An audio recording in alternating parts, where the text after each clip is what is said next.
Assalamualaikum warahmatullahi wabarakatuh. Halo teman-teman semuanya, perkenalkan nama saya Anandita Zulikasari. Nah, dalam video kali ini saya akan menjawab beberapa pertanyaan yang terkait dengan mata kuliah Teknologi Informasi dan Komunikasi. Yuk simak terus videonya, jangan sampai ketinggalan. Dadah, terima kasih. Pertanyaan yang pertama, apakah literasi informasi harus menggunakan teknologi TIK? Jawabannya, literasi informasi tidak harus selalu menggunakan teknologi TIK ya. Meskipun teknologi TIK memudahkan akses dan pengolahan informasi, masih banyak loh sumber literasi informasi yang dapat digunakan tanpa teknologi, misalnya seperti buku, surat kabar, dan riset langsung. Adapun literasi informasi ini lebih bergantung pada kemampuan individu untuk menggunakan dan memanfaatkan berbagai media secara efektif, baik itu yang berbasis teknologi maupun yang tradisional. Kemudian, pertanyaan yang kedua, sebutkan minimal 5 jenis keterampilan dan kompetensi TIK yang dibutuhkan dalam pekerjaan masa kini. Nah, untuk menjawab pertanyaan tersebut, dalam dunia kerja saat ini terdapat beberapa keterampilan dan kompetensi TIK yang sangat penting untuk dimiliki. Antara lain, yang pertama itu adalah kemampuan bahasa Inggris. Kemampuan berbahasa Inggris ini dinilai sangat penting terutama dalam memahami dokumen dan komunikasi internasional.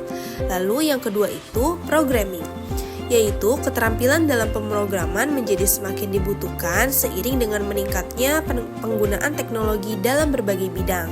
Lalu yang ketiga yaitu desain grafis. Kemampuan untuk membuat desain yang menarik dan efektif sangat diperlukan dalam pemasaran dan komunikasi visual. Lalu editing video dan foto. Keterampilan ini penting untuk menghasilkan konten multimedia yang berkualitas, terutama di era digital saat ini. Lalu yang terakhir yaitu dapat mengoperasikan aplikasi Office, yaitu kemampuan untuk menggunakan aplikasi seperti Microsoft Word, PowerPoint, dan Excel sangat penting untuk mengolah data dan juga presentasi. Lalu pertanyaan yang ketiga yaitu jelaskan bagaimana Microsoft Word atau aplikasi Office sejenis dapat membantu mengotomasi pekerjaan rutin sehari-hari.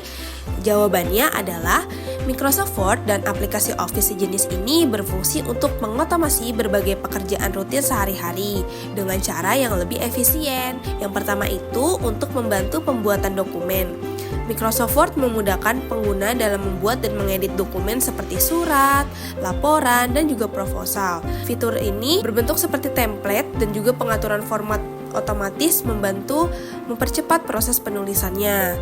Kemudian yang kedua itu dapat memudahkan untuk pengolahan data, yaitu dengan kemampuan untuk menyisipkan seperti tabel ataupun grafik ini dapat mempermudah pengguna dalam mengolah dan juga menyajikan data dalam bentuk yang lebih menarik dan juga informatif. Lalu yang ketiga itu memudahkan adanya kolaborasi.